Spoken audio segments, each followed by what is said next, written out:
Good morning. I'm Mark Bird. And I'm Laney Knowlton. And we're excited today to be with you, to share some ideas related to helping people through the recovery process from sex addiction, both addicts and partners. As we've worked over the years with addicts and partners, what we found is that there was a lot of individual work happening, but the tools to help people learn to connect were kind of being left until the end of the process. And so we founded the Institute for Connection and Recovery to provide a training for people to help them understand how they can include the connective pieces of recovery throughout the process.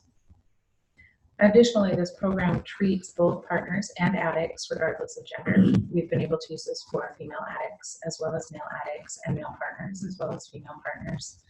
And we provide them with common language that can help build relational recovery from square one, even when connection isn't horribly safe, which would be a lot of the first part of recovery. But we make sure that we're addressing attachment issues and we're addressing underlying trauma issues. And we're not minimizing the partner's pain or calling them a co-addict or saying that whatever they're doing is the same as what the addict is doing. But we're making sure that we address the dysfunction in the relationship as well, and that we give them the very best chance of complete recovery for both.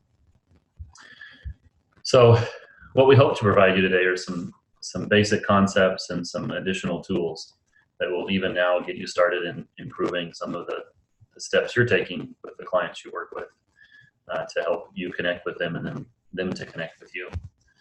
We're going to have a slideshow that we run in the background, and hopefully you can still see us. And I have to admit that part of the process of doing a webinar is that it creates a little bit of a sense of distance between you and us. And so we hope that you might still feel the connection that we're offering as we do this process.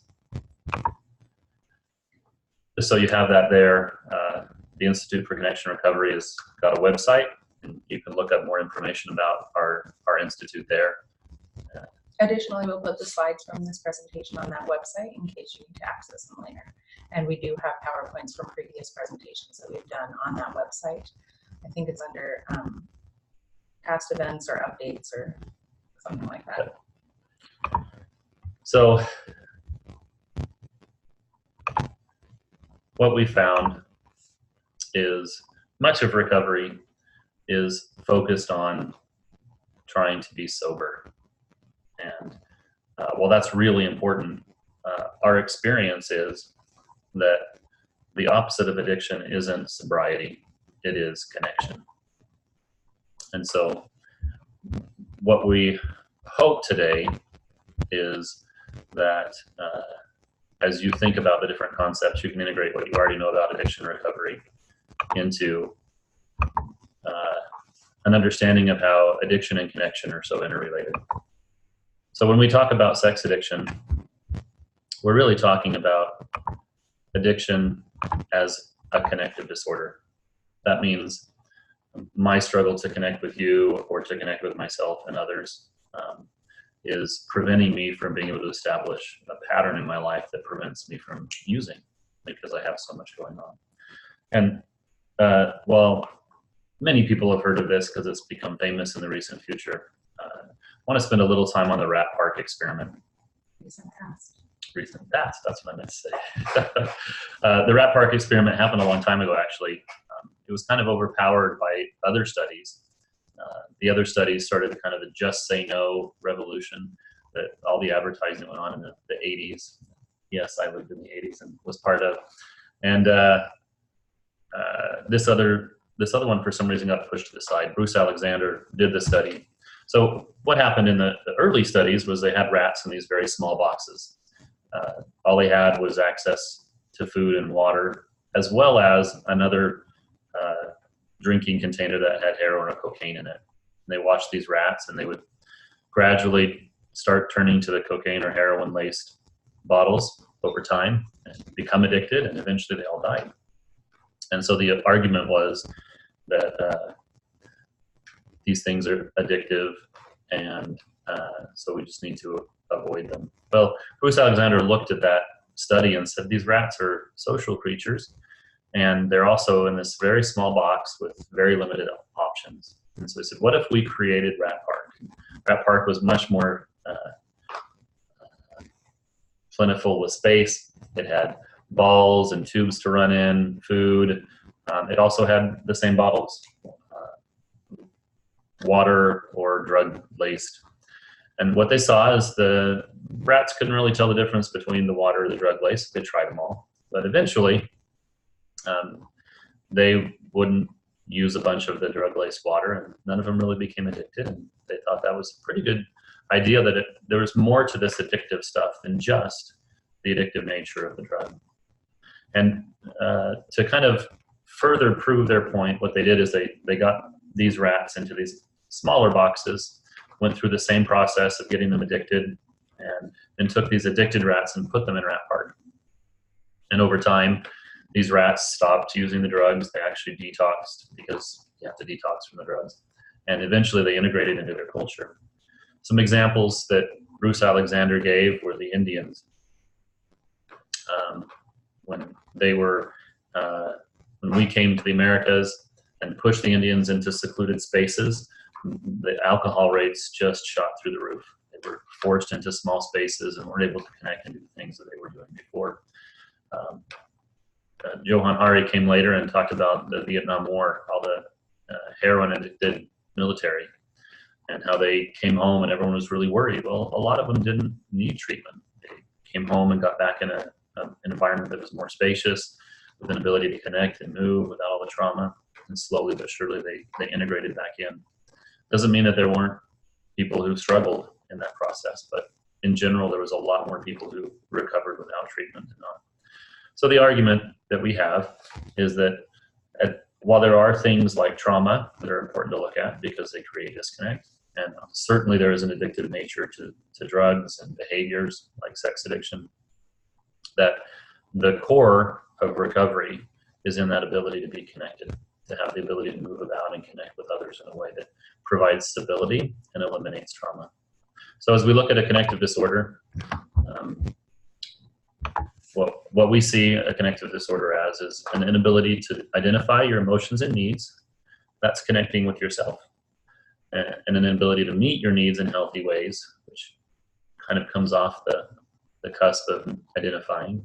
And then an inability to form healthy connections in your life once you have a more healthy connection with yourself.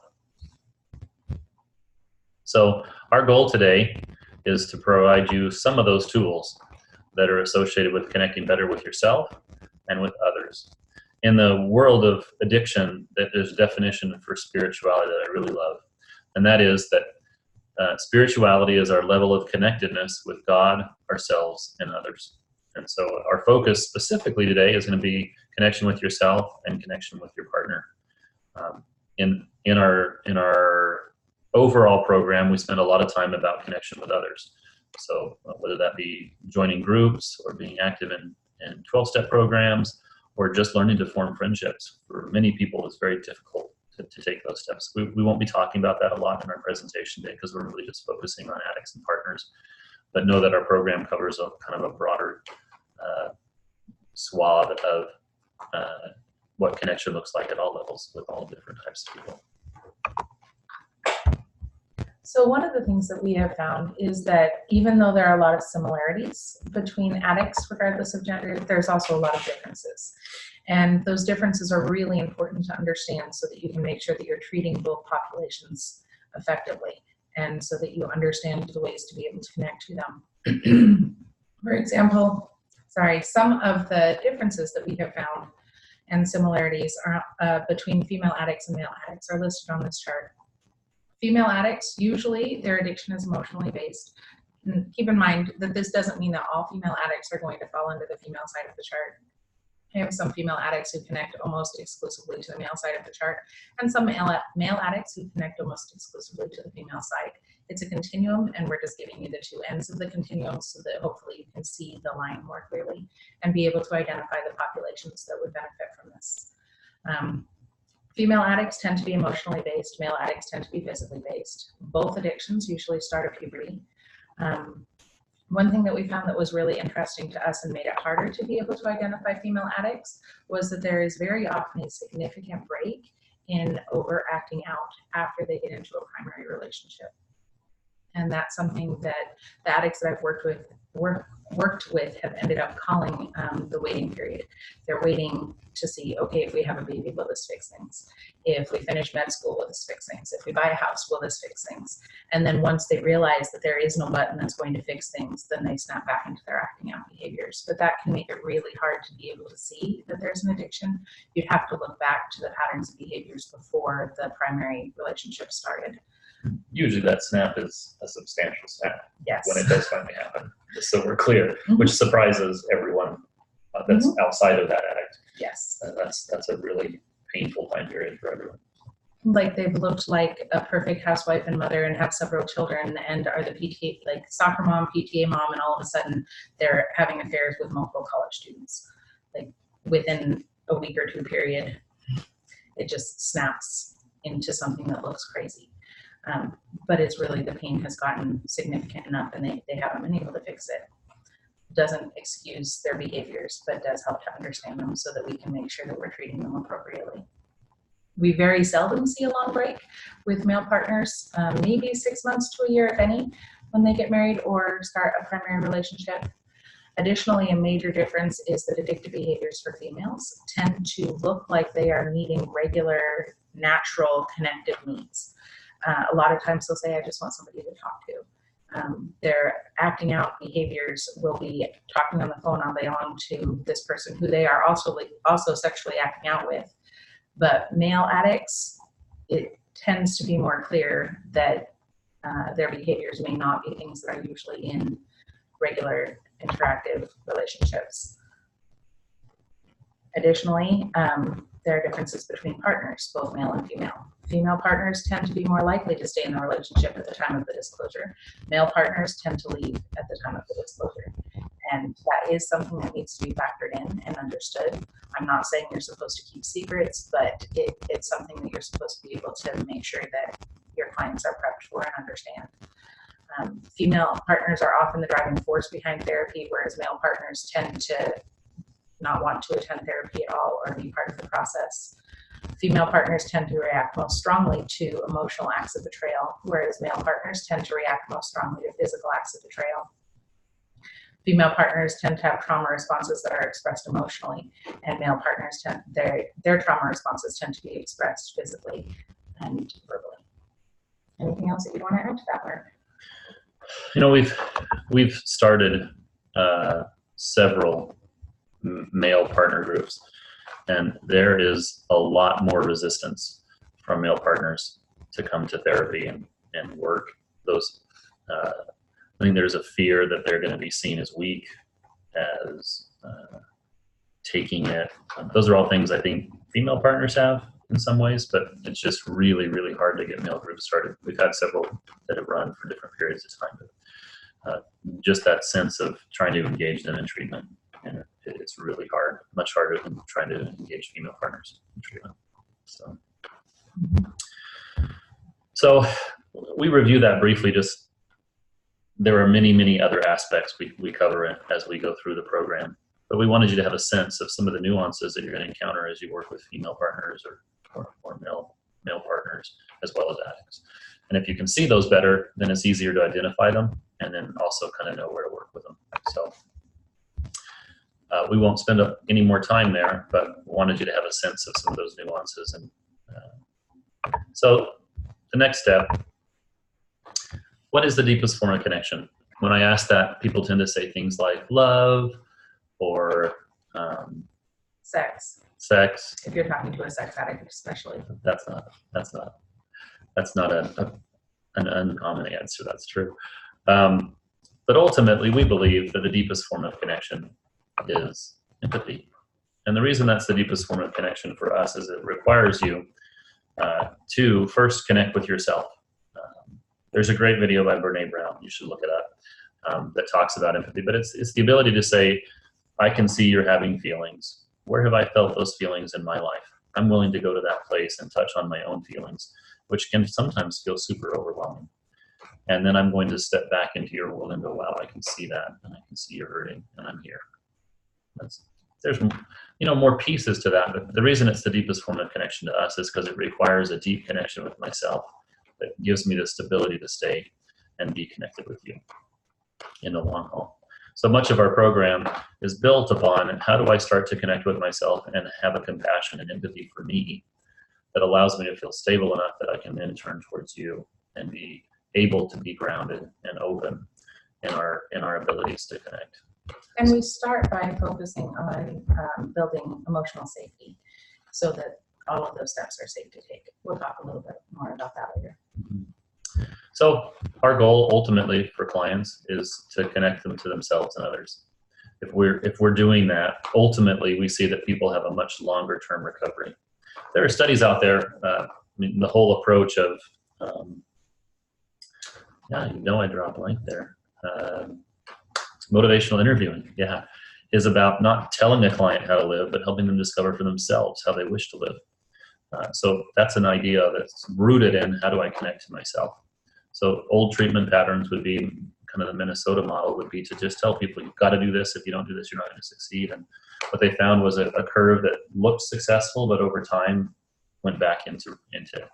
So we have lots of research that suggests when clients are connected to and motivated by their own feelings, needs, and desires, that they tend to have a lot longer sobriety. So that has to do with connection to self. We've also found that when they can find connection in the world, that's essential for the continuation of their, they can get through early recovery with the connection with themselves, but the ability to form connection in middle and late recovery are critical aspects and goals to have.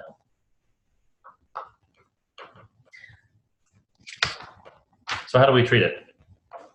So the first step when somebody walks into our office is we would make sure that they have an individual counselor. And we believe that you should have a different individual counselor than your spouse does, so that you have somebody who is completely on your team. And then we also believe that you need a couples counselor. However, in our model of therapy, the form that we have found most effective is to use both individual therapists in a co-therapy format, which means that both of them are present for all of the couple sessions. To us, that is initially harder for couples to do financially, and it takes a little bit more time. However, it shortens the process really significantly because both therapists are in the room and they're able to see the couple dynamics. You're not relying on your client to be able to come back to you and explain what happened in the office in their couple session. And you're there to call them out on stuff, and they can process stuff immediately. If they get triggered, you can step into another room and process them while they're triggered in the session and bring them back and try to get resolution as often as possible within that session. Additionally, we add group therapy for both the addict and the partner. In our practice, we have gender-specific groups for both addicts and partners that are led by gender-specific therapists, because we found specifically with sexual addiction that does tend to help them be able to feel open to talk about what they need to talk about if they have a therapist that's the same gender as they are. So in my dissertation, I set out to prove that sex addiction could be treated solely through marriage and family therapy. I was gung-ho. I was like gonna fight for marriage and family therapy. And I asked in every therapist I interviewed, I asked them, could you just treat a couple as a couple? And one of the women that I interviewed said, I suppose you could, but it would take longer, be more painful, and some of these couples just wouldn't survive without the right kind of support. And in that moment, I knew that while there are situations like living out in the middle of nowhere, or someplace where there's not a lot of treatment options available, there may not be groups you can go to, although you can go online to groups. It may be difficult to have multiple therapists involved because there's not multiple therapists available. But there's a lot of factors that prevent that the ideal is still the ideal.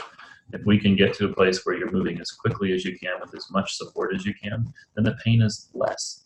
And the ability to get through that pain is going to be much more supported. And we only have a certain amount of pain we can tolerate before we kind of shut down. And from our perspective, learning to connect in a way that the pain doesn't get too great and is really critical. So while there are ways you have to kind of play with that, my experience has been that to the degree you can have all three of these things happening simultaneously, you're just going to be in a better space. And there are accommodations that have to be made for cost and so forth. But we have couples, early in my career, I didn't have the kind of support that I built over time and other therapists around me. And I would work with them, and it would take hours upon hours upon hours. And as soon as I had people who could work with me, as soon as we started doing co-therapy, these couples would report that within 5 sessions, we'd done more in those 5 sessions than they'd done in a year. And they were more hopeful. And so while this isn't a concept that a few people are beginning to use, most people kind of balk at that at first. And we just really want you to know that this has been our experience, that the recovery process is accelerated by doing this, and it helps people have to not be in as much pain for as long a period of time if we do this the right way for them.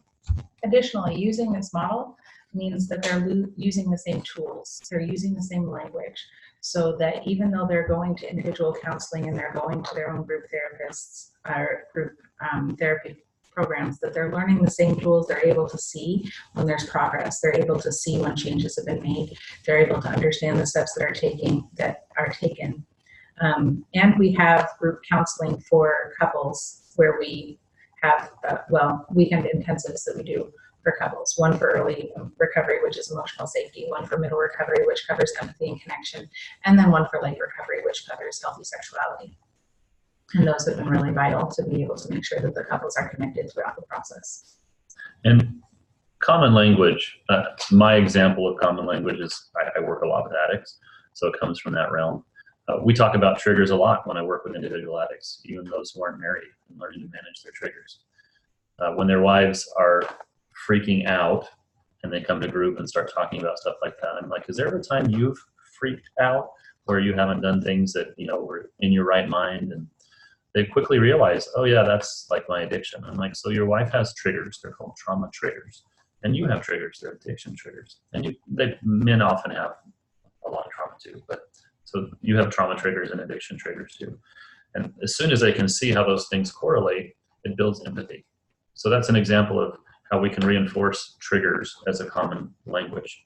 And so instead of having these two people working on completely different things, they're working on different things, but they're the same thing in the language that we use. We're still managing those triggers that are upticks in a lot of pain, and how do I manage that so that I can successfully maneuver through that rather than get stuck in it in a way that's really painful for me and my partner. So that's an example of common language and how we try and mold that together so they can both work a very similar program that has the right kind of.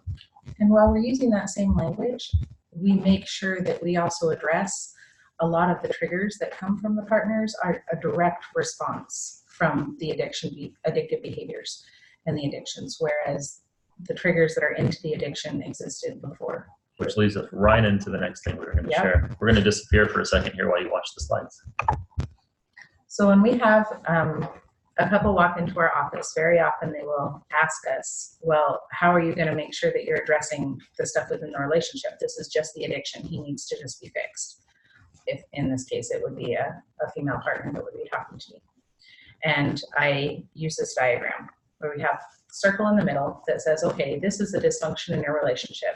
That's a 50-50 street. Dysfunction, by the way, does not include addiction. It is patterns of behaviors that you've learned from your childhood, from your adolescence, from other people that have been in your life, the things that you've seen, the things that you've developed due to your personality, due to whatever. We all have different things that do cause pain in relationships. We're not perfect in our interactions within relationships. The dysfunction within the relationship needs to be addressed. However, the addictive behaviors, which have been used very often as an excuse, or they use that as an excuse, the dysfunction within the relationship is an excuse to be able to act out. And that's not an appropriate thing to do. If there is an addiction, then the addiction is 100% the addict's fault.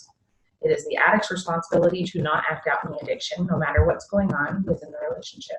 They can't turn to their addiction to be able to numb out and think that that's justified. So the addiction would be all theirs.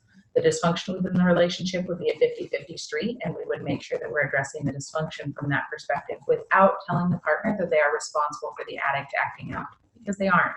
The addict is responsible for the addict acting out. So then we have other relationships in which there's abuse as well. In the diagram that's on the screen, this would be an addict who is also abusive. In this case, the partner is not responsible for the abuse. The partner is not responsible for the addiction. They are responsible for their half of the dysfunction within the relationship. However, it's not okay for them to be abused no matter what the dysfunction is, and it is not okay for the addiction to be part of the relationship no matter what the dysfunction is. So the addict would be fully responsible for not turning to either one of those behaviors and for taking whatever steps they need to be able to resolve that part of their behaviors. And in the next one, we have an addict and then an abusive partner, which does happen. This most frequently happens with female addicts and male partners, but it can happen in any relationship. In this case, the addict would be fully responsible for their addiction, fully responsible for their acting out. They are not supposed to act out no matter what happens. The partner is fully responsible for their abuse. They are not allowed to abuse the addict no matter what happens. Abuse is never okay. Addiction is never okay. So both the addict and the partner would be responsible for their part of the equation, and they would be responsible for their half of the dysfunction. Sometimes we'll have relationships that have two addicts. In that case, both of them are responsible for their own addictions. They are responsible for not turning to their addictions. They are responsible for not numbing out. They are responsible for taking the steps to be able to fix the pain that the addiction has caused and to be able to recreate trust and safety in the relationship. We'll still work with the dysfunction in the relationship as well, which is still a 50-50 street. Anything you want to add to those?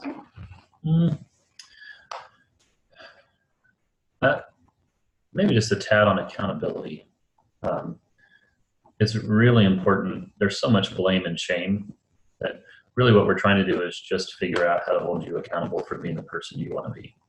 So you know that your addiction affects you really negatively. It also affects your partner. So how do you get to a place where you can honor that and work on that? The word accountability here, like the addiction, you're accountable for this, you're accountable, often has this "you're in trouble for this" feel versus the like this is just something we want to make sure we'll keeping an eye on because it's destroying your life and the life of the people you care about. So there's a little nuance there that I just want to throw in. There's a lot of nuances we address as part of our training, but those little things often make a huge impact on how people accept what you say, because there's so much blame and shame right on the surface that both addict and partner can be like reacting to that. Those reactions are going to be very different typically, but there's still a reaction whether it's visual to you or it's internal. And so just that's a tricky nuance, but I just thought I'd throw that in. Thanks. So this is what we call self-care or coping skills umbrella. A lot of the time I have clients who, we do commitments at the end of groups, and they'll say, oh, my commitment for this week is to do self-care. And I always laugh because I'm like, could you be more general? Like, what does that mean exactly? And so we hear the term self-care, and a lot of clients are like, I don't really know what self-care is, Mark. They often are a little ashamed to ask. And the reason they don't know is because it's a whole wide variety of things. And if you look at the list here, we divided it into individual on top and relational on the bottom. Individually, there's things that are basic, like just the basic activities of daily living, brushing your teeth, getting up, making your bed, just those basic kind of things that, for those of you who've ever worked in treatment centers, know that's hard stuff the first little while for addicts who are in recovery. Early on, we're going to be looking at what are your bottom lines and how do you know if you're crossing over into your addictive behavior. Things like filling your tank and planning. Correlated with many of those, as you'll see, the arrows going down, are relational skills that are tied to that. So where I've got my bottom lines in terms of how my trauma response or my addiction occurs, I have to have an accountability contract with you about how we're going to manage that. If those behaviors were to occur, how I'm going to protect myself, and how are you going to respond to take care of yourself so I can see that so we can come back together as quickly as possible safely. Tank fillers often requires that I learn to fill my tank with other people as well as myself. Planning, if I have an addict who goes and tries to plan his time but doesn't do any work to plan or connect with his wife, that's not going to be very successful. I can guarantee that, because she's going to see him as selfish, self-centered, blah, blah, blah, blah, and feel like she doesn't matter. So there's these relational components that are attached to most of the individual work clients are doing. And if we're not really sensitive to how those interact, and we're not building both the relational and the individual skills, those collapse pretty hardly. Anything else you want to say about that slide? This is basically an overview of the program, the whole program from start to finish. And so as we cover this in our training, about the first half of it is covered in the first training, and about the second half of it is covered in the second training. So each of those trainings are 3 days long. So this is just barely touching the surface of the stuff that we cover with each of these aspects. And I think we've got it right, that right where the soothing is on the chart is everything up to soothing and including soothing is for the first training. And most of the stuff on the other side is for the second training, although there's little pieces of identifying feelings that are tied to that. Okay, so we're going to spend a little bit more time just talking about specific skill sets. Early recovery is a mess. People who are entering early recovery are in total crisis. The addiction's still fresh. The partner probably just discovered it. Our experience is discovery is way more frequent than being told that it's occurring, like 99% probably. And so you've got all this mess. The partner's trying to recover from her whole world being turned upside down. The gaslight. Or his. Yes, thank you. The gaslighting that usually occurs when an addict is trying to like not get in trouble or not lose the relationship has created such a like warped view of the world for the partner that when they finally realize that that warped view isn't true, when everything kind of starts to line up but not line up, they're just totally confused about what's right and what's up and what's down. And so you've got a partner who's just in complete trauma and an addict who's terrified about what's going to happen in their relationship. So we're really looking at early recovery at crisis management. How do we get to a space where there's enough stability that you can then start building something? So early recovery is about clearing up the wreckage and starting to build a foundation. The recovery hill is a kind of picture of how one can descend from being in a good place all the way down into relapse. If you notice, I know we went quickly through some of those slides, but a lot of these things in this are also some of the pieces of measures of success. And in early recovery, all these things on here, the green are the things that kind of keep you centered and balanced and keep you in a good place. The part from where that shoreline is all the way down to fire drill zone is I call it the yellow zone. That's where warning sign and indicators are showing up. Those triggers are starting to happen as you get a little further down the hill. And you can catch yourself if you'll be aware of those, but most addicts in early recovery don't even know what those are. They know what triggers are probably, and usually they live their life in the fire drill zone or the relapse zone. So the orange zone is the fire drill zone. That's our name for the place where if you have the right tools, you can find a way to pull out of relapse instead of going into it.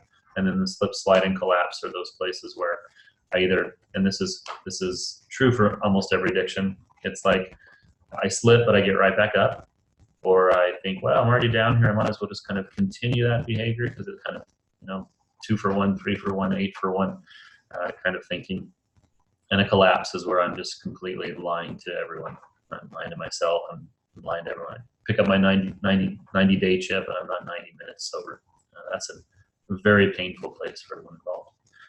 And while we're not going to go over each of these pieces, we are going to cover a couple pieces of this just to give you a sense of some of the tools that are available as part of our program and hopefully give you some immediate things you can take with you.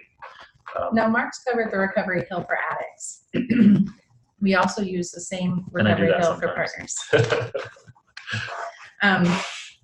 We use the same tools for both addicts and partners so that they can understand what the language means and so that they can make sure that we can make sure that every step of their recovery is accounted for. For partners, and for anybody, honestly, I use this for my clients who don't have addictions and aren't married to an addict. But there are always behaviors that we want to be able to stay in. The green, the prevention along the left side, that's who we want to be. That's being able to stay congruent with ourselves and making sure that we're taking the proactive steps to fill our tanks and to make sure we're checking in with ourselves regularly. And then as we start sliding down the hill, we might start to go more towards behaviors that maybe we don't want to go to. It could be even something as simple as snapping at my kids. But we can use the same tool for both partners and addicts so that addicts will be able to use this language and say, hey, I felt myself sliding down the hill and I totally was able to pull myself back up again because I went and looked at my indicators and my triggers and realized this is where I was at, and the partner will be able to get what's being said. And by the same token, the partner can say, hey, I realized I was in a really bad mood today, or I was going towards a trauma response, or I was fill in the blank, and they'll understand the work that each other that they're doing, which helps to start to create a foundation of connection in a way that's safe. Laney's really good at reminding me when I go unilateral. That's that's also a good reason. You can unintentionally step into talking about the addicts and leaving the partners out, or talking about the partners and leaving the addicts out.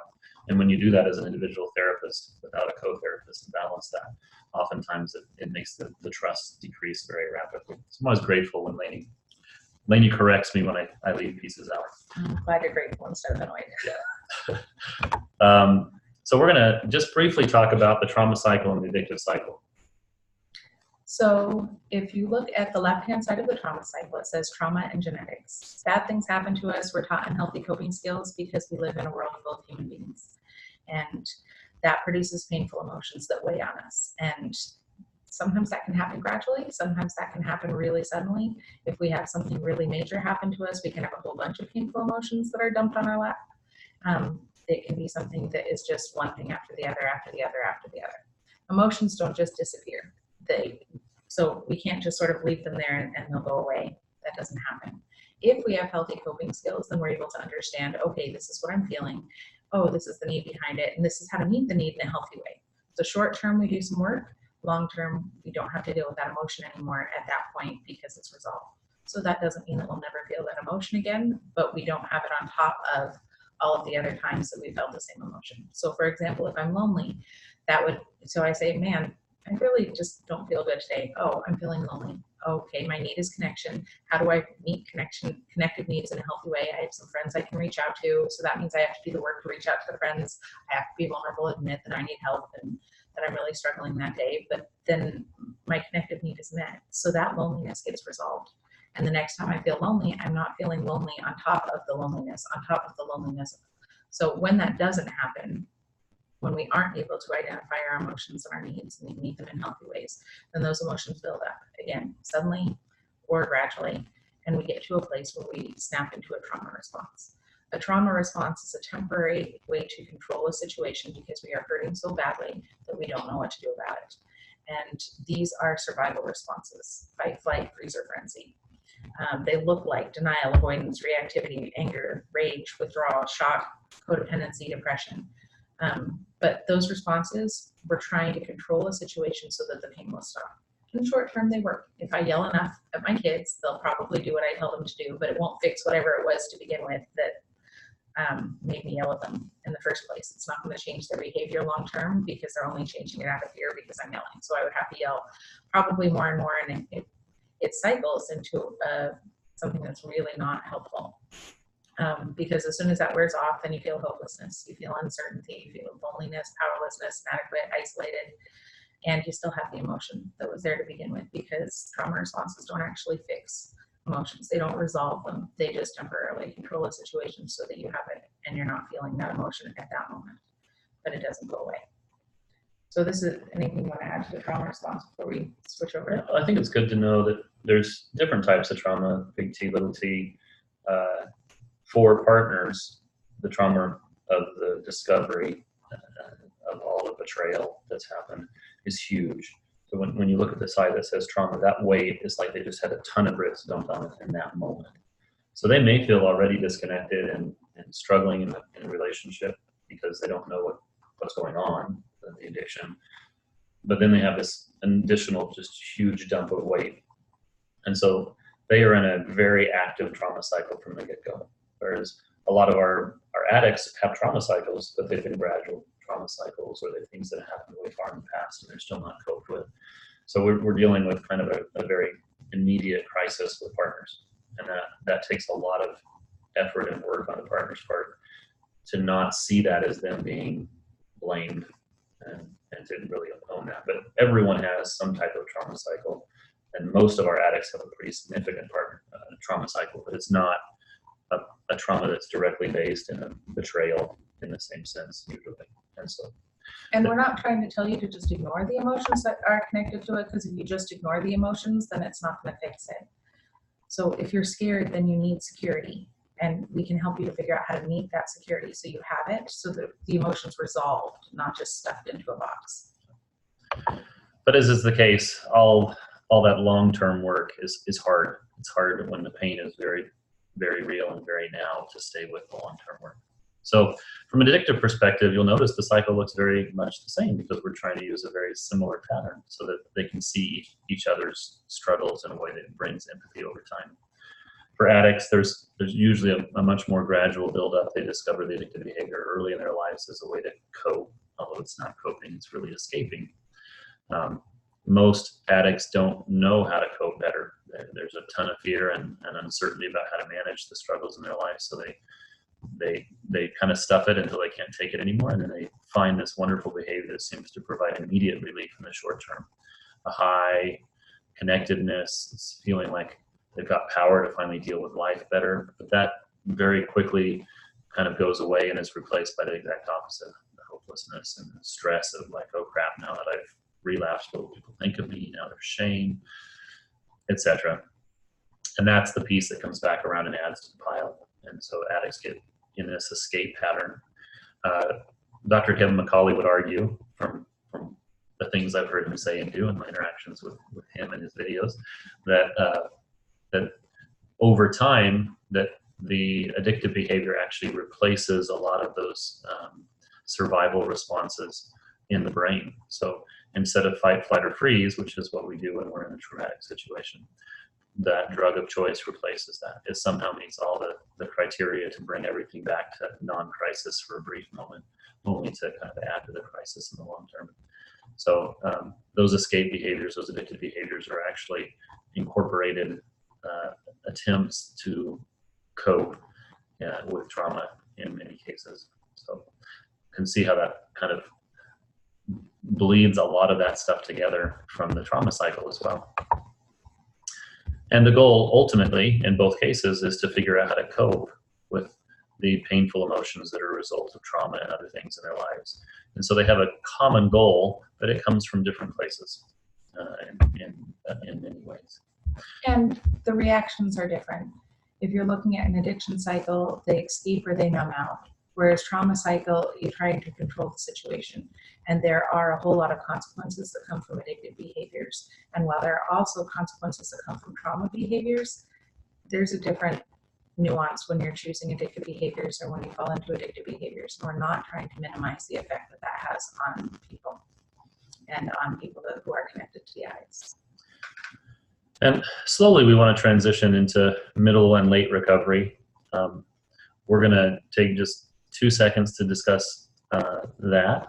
And there's obviously a lot more to that than what we'll cover today due to time. But we start to transition into some of the relational pieces of the recovery hill. If you'll notice the highlighted pieces: planning, daily emotional check-ins, weekly recovery check-ins. We also have what we call an accountability contract, which we're trying to establish at least by the end of early recovery.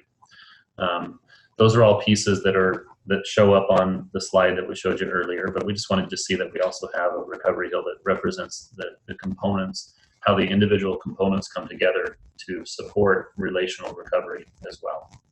Anything on that before we switch to the next? No, I think we covered it. Okay. So we view trust as behavior over time. Trust is something that's earned. And it can also be, I tell my clients, you can trust them. You can trust that either they're going to do this or they're not going to do this. You'll be able to predict what's going to happen. So predictability of outcome. But we're aiming for trust, which would be viewed in a positive light. The ability to know that somebody's going to show up, that somebody's going to do their work. And part of that is knowing what the language means. Part of it is being able to see the steps, which we're incorporating as we're using the same tools for each. And much like connection, where we're trying to connect with ourselves and others, really the first step we have to take is to build trust in ourselves. And for partners who are just flailing in the gaslighting struggle that they've been in, their first step, in my opinion, is the next piece, which is how do I set a world where I have some structure and some safety. And it's really powerful to watch a client who has always spun over something, whether it's an addict or a partner, and all of a sudden they realize, hey, I didn't spin this time. Like, I actually had the answers to be able to create safety for myself, and to see how much security that adds to their life and how much peace that can bring. So boundaries are something that we focus on in early recovery. They're necessary in order to be able to create emotional safety. And boundaries aren't punitive. they keep us safe. They allow us to actually show up to the very best of our abilities within our relationship. They're not selfishness or threats. We do have negotiable boundaries versus non-negotiable boundaries. Non-negotiable are, no, like, this is a deal breaker for me. But boundaries in general follow the format: if you do A, then I do B until you do C. So for example, if you have a relapse, then I am going to have you sleep in the other room, and I'm going to expect that you're going to do an autopsy and an amends. And once you do the autopsy and the amends and you come back to me and you show me what you're going to do that's going to change the situation so you won't repeat the mistake, then I can reevaluate the situation and see if I feel comfortable having you back in my bedroom again. And the key there with the boundary is I'm not controlling you. I'm just saying I need safety. And when you'll work your program, because every addict's program is to do an autopsy when they relapse, and come back to me and connect with me around that, then I can feel safe again that you're in an active recovery, even though you have this struggle. So it's not, boundaries aren't controlling what the other person does. It's just creating space for yourself. Yep. Perfect. Another piece of building trust is the disclosure amends. So we're just going to review this briefly, but the hardest thing to do when you do a disclosure amends is to not have the addict and partner force a partial disclosure in the process. The addict just thinks, I got to get this off my chest, or the partner is saying, I need to know everything. Tell me what you know now. And they're trying to shortcut that process. So the first thing on the list is don't. But what we know is if that addict can do what essentially is a fourth step with some extra pieces to it, and really do a fearless moral inventory of what's going on for me in this process, they get to understand themselves and their own story. Once they have some empathy for why they did what they did and what they went through that brought them to that place, including their own poor choices, they start to suddenly see themselves as not horrible, awful people, but a person who had a challenge, or challenges, lots of them perhaps, and now has a need to overcome those, whereas before they were escaping. I remember an addict who did his disclosure letter. He said, I spent my whole life not liking myself, and as I've gotten to know me through this process of writing, I'm liking myself. And he said, I want my wife to know who I really am, and I want her to have a choice to choose me or not, because she may not, if she really knows who I am. And when she chooses me, then I actually feel like I'm enough, in the sense that I don't have to be somebody different to try and trick her into liking me. And then I was working with a wife in that situation, and one of the things that I saw him go through as he was writing this letter was also an understanding of how it had affected her. Because when you have empathy for yourself, you can have empathy for other people. You can actually understand the weight that you have, much more fully, the weight that you have caused somebody else to carry. And so it wasn't just she can choose me for me, it was also she can choose me for me, but she can also see that I'm not going to hurt her in that way. Again, because I see that I did hurt her, and these are the steps that I'm taking to make it safe so that she could choose me. And at the end of it, an amends is always kind of a living amends. These are the steps I've learned to take to take better care of myself and to be more present in the relationship in ways that create safety for you. So it's a long process, and there's a lot to how you balance the disclosure and amends process that we won't cover here today. But a key in building the foundation of trust in our experience is that you can get that disclosure and amends done. Early recovery is really not going to happen and not transition to middle recovery until that disclosure amends is in the works, at least. And we spent almost at least half a day on this in our training, so it's much more complicated than what we're presenting here, but we wanted to give you a general overview. So the impact letter would be what the partner writes to be able to let the addict know what the experience has been like for him or her. And this helps the partner to be able to explore the trauma that has happened to them and the way that things have affected them and the core beliefs that they've developed. It lets them express the anger that they need to express and then process through that to grief. A lot of the times I'll have male partners seem to access their anger pretty readily. Female partners in general tend to have a really hard time accessing their anger. It hasn't been safe for them. They don't know how to do it. And that's part of the process, is being able to access the anger and then also access the emotions that are underneath that. Being able to recognize the good, even if it's just a few things that are good, but that allows them to be able to see the full picture. And then acceptance. Acceptance is not being okay with what's happening. It's recognizing this is what's happening and this is what I'm going to choose to do with it.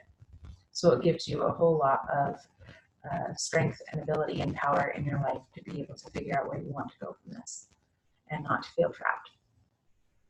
Anything to that? Oh, that's really good. Okay. So now we're going to transition into middle recovery. And we're just going to share a few details about middle recovery because that wasn't the overview of that is what was important for today's presentation. Middle recovery is really about moving in empathy. I know myself well enough that I can move into connection. And so if you look at this pyramid here, I call this the communication and trust pyramid because if I can understand myself, that builds some trust in me. It also helps my partner see that I'm not requiring them, him or her, to know me better than I know myself. Once I understand myself, I can maybe come to you and catch and pitch with you, share my feelings and have you receive them and vice versa. And if I can hear you and understand the different reasons that we're struggling, then maybe we can work on a solution that honors both of us. Because for most people, it's win-lose. I'm not going to get my way or you're not going to get your way. It's really hard, and especially in early recovery, to ever see how one could win without the other losing. Whereas when we get into discussing solutions, it's, oh wait, both of us have feelings and maybe we can find a way to resolve those in a way that you win and I win. And that win-win is a hard thing to build. When our couples first hit that place where they can actually get a solution for the first time that honors both of them, it's a huge change. I mean, they don't trust it very much, but for them to even see that is a whole like new world for them. A whole new world. Just kidding. Anyway, and then the last thing is, in many cases, trying to implement a solution, it's only really 80% until you put it in practice. And a lot of people think, well, we've solidified this, so we got to follow it totally, right? And they get really rigid. And so we always have to warn them. The next step is, how do we continue to implement this and then kind of change what needs to change to make it a better fit for both of us? Because there's going to be aspects that don't fit for both people. And so having the patience to kind of continue to go from 80% to 82% to 80 and work that out over time. And so that's how you hold the whole process together. So intimacy is something that's a part of middle recovery. A lot of people consider intimacy as sex, and intimacy is actually being able to get to know each other on a deep level. It's not physical intimacy. Physical intimacy can be part of it, but intimacy, we use the term intimacy. So if I want to be connected to you, I need to be able to be connected to myself. I can't share any parts of myself with you if I don't know what they are. I can't expect you to know me better than I know myself. So I have to understand myself first. And intimacy, when you experience intimacy, you feel seen, you feel connected, you feel valued. But you also have to know how to keep yourself safe in order to be able to have intimacy in your relationships. You have to be able to know how to respond if somebody else has a trauma response to it, or if somebody else doesn't respond in kind to the vulnerability that you're showing. So you have to have a plan B to get out in case they do. Anything to add to that? No. So my kids are probably going to kill me for putting this online, but this is a picture that we took several years ago of our kids me and my husband took this picture at Easter. And I show people this picture and they're all smiling and they're dressed nicely, and I'll get some smiles when I show it, and then I show the next picture and I get laughs. And I can actually feel the change in the room when people are looking at this picture. You can see the mess in the background. You can see one of my daughters trying to, pretending like she's beating up my son. My youngest daughter's crying because she's just had enough and doesn't want to have anything else to do with it. I'm showing the vulnerable parts of me, not the perfect parts. I'm showing that my family isn't just cookie cutter. And we connect to things that are not perfect. Sometimes we think that we only have to show the perfect things, and we're super scared to share the things that are imperfect about ourselves. But true connection comes when we're able to show who we really are, not who we're posing for. And learning to do that in a safe way within the relationship and within other relationships. And lastly is late recovery. All the tools of early recovery and middle recovery build together to create a safe space to start to look at healthy sexuality.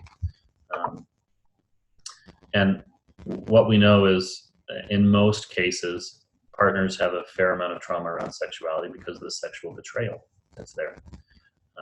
You want to say some stuff about that as it relates to healthy sexuality? We have some very specific steps that are detailed in the book that we're about to publish and that we talk about in our training that help partners to be able to work through their individual recovery around this. But sexuality is not about making sure that you can give your partner more sex. It's not about figuring out how to be able to meet your partner's needs. It's about being able to learn who you are. It's about being able to connect to your body and yourself, and to be able to redo all of the trauma that's been caused by the addiction and by abuse that's been in your past, if that's part of it. But there certainly is sexual abuse in relationships where sexual addiction is present. So in the end, sexual intimacy is about learning to take all the connective tools. You matter to me. I can see your pain and your joy, and I want to share that with you through our sexual experience. It's not about meeting my needs or meeting your needs. It's about us learning to connect with each other in a way that meets both our needs. Again, it's not a win-lose, lose-win kind of situation. And learning to be present, which is really hard. I mean, if you can't be present in other ways, you're not going to be present in a healthy sexuality way. So while we try and manage sexuality throughout the process, really leaning into sexuality generally happens in late recovery. And the hardest piece of this whole process is due to the history of trauma there, it's hard to have choice. It's hard for partners to say yes and hard for them to say no, because usually there's a domino effect. If I say yes, we can kiss, that means I'm already agreeing that we have to have intercourse. And that's just not safe. That's like saying because I agree that we can run to the store, that I'm committing that we can buy everything in the store. That doesn't make any sense. There's a huge cost to that, right? And that's really hard for addicts to see until they're in a better space in their recovery process. They don't understand the costs at all to their lives, and they don't have their own boundaries and understanding of sexuality either. So like Laney said, both addicts and partners have to explore what sex means to them and why it's so important, or why it's so difficult, why it's so painful. And how to make that safe for them. And ultimately, then how do we, Sensate focuses a process of slowing that process down enough for them to learn how to bring those new insights together in a way that's safe for both partner and addict. And that exists out there, and there's lots to be said, but we wanted to at least hit on healthy sexuality, so you knew that is a late stage recovery process. Trying to fix that in the beginning when there's not safety is catastrophic, and often will cause clients to get worse very quickly instead of established and able to move forward. That doesn't mean that you don't set up the boundaries that you need to in early recovery in order to be able to address sexual interactions. But you're not going to dig into the trauma behind it and force people to do this work before they've gotten to a place that they're able to do that work. Yeah. So this last slide is one you've already seen, but we wanted you to see the whole process. We've talked about at the beginning the early recovery and stabilization pieces, all the way through to healthy sexuality at the end. That is the continuum, that is the self-care umbrella. And we hope today you've gotten a good sense of all the pieces and tools. We certainly haven't gone into depth, and in our training we go into much greater depth, but we wanted to at least start that process for you and make you consider some things. Hopefully some of these ideas have benefited you. As I prepared to do the webinar, trying to connect with you when you're not sitting here in front of me, I hope you felt some sense of connection as we've talked. I know that's an important aspect of everything we do. Anything you want to say as we close? I don't think so. If you have any questions, please feel free to call us or email us. And our website is on the next slide. So again, we'll put these slides on that website so that you can access them. But contact us if you have any questions. We'd be more than happy to answer them. Or if you need more information. Additionally, we present at conferences on a fairly regular basis. We'll be presenting in August 2009 at the AAMFT conference, and then October 2019 at the SASH conference in St. Louis. And we hope some of you may show an increased interest and come to our trainings, which are coming up pretty quickly here in September of 2019 and beyond. So thanks for sharing time with us, and we look forward to hopefully seeing you sometime. Take care. Bye.